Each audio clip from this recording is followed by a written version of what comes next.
नमस्कार, मैं सचिन कुमार। आप देख रहे हैं खबर फास्ट डिजिटल।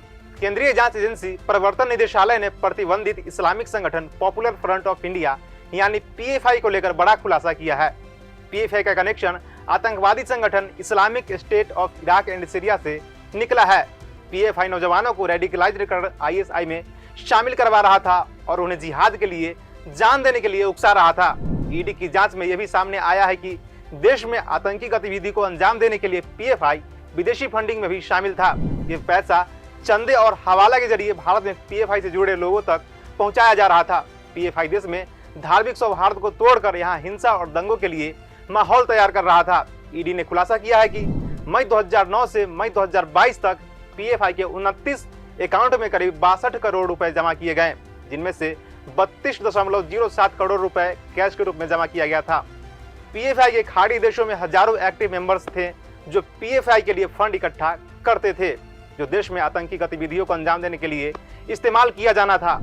ईडी की जांच में यह भी सामने आया है कि पीएफआई पर प्रतिबंध लगाने के बाद एसडीपीआई नाम से पॉलिटिकल विंग को एक्टिव किया गया।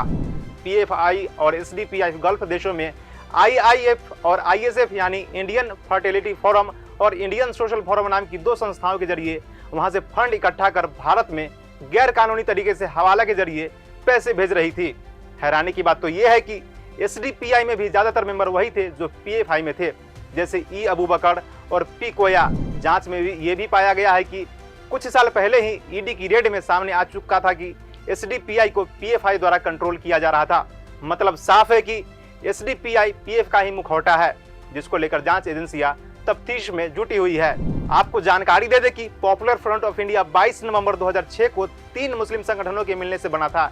इसमें केरल का national democratic front, Karnataka forum for dignity और तमिलनाडु का मनीता नीति परिषद साथ आए। पीएफआई खुद को गैर लाभकारी संगठन बताता है। यह पहली बार नहीं जब पीएफआई पर ईडी और अन्य जांच एजेंसी ने छापेमारी की है। इससे पहले 22 सितंबर 2022 को एनआईए, ईडी और राज्य की पुलिस ने कुल 15 राज्यों में छापेमारी की थी और पीएफआई से जुड़े 106 लोगों को अलग अलग मामलों में गिरफ्तार किया था। टेरर फंडिंग और कैंप चलाने के मामले में जांच एजेंसी ने कार्रवाई की थी। दिल्ली में एनआईए ने पीएफआई के राष्ट्रीय अध्यक्ष ओएमएस सलाम और दिल्ली पीआईएफ अध्यक्ष परवेज अहमद को गिरफ्तार किया था। पीएफआई के कार्यकर्ताओं पर आतंकी संगठन से कनेक्शन से लेकर हत्याएं तक के आरोप है। 2012 में केरल सरकार ने हाई कोर्ट में बताया था कि हत्या के 27 मामलों में पीएफआई का सीधा सीधा कनेक्शन है। इनमें से ज्यादातर मामले आरएसएस और सीपीएम के कार्यकर्ताओं की हत्या से जुड़े थे। अप्रैल 2013 में केरल पुलिस ने कुन्नूर के नारात में छापा मारा और पीएफआई से जुड़े 21 कार्यकर्ताओं को गिरफ्तार कर लिया था। इस खबर पर आपकी क्या राय है, हमें कमेंट सेक्शन में जरूर बताएं। वीडियो देखने के लिए धन्यवाद।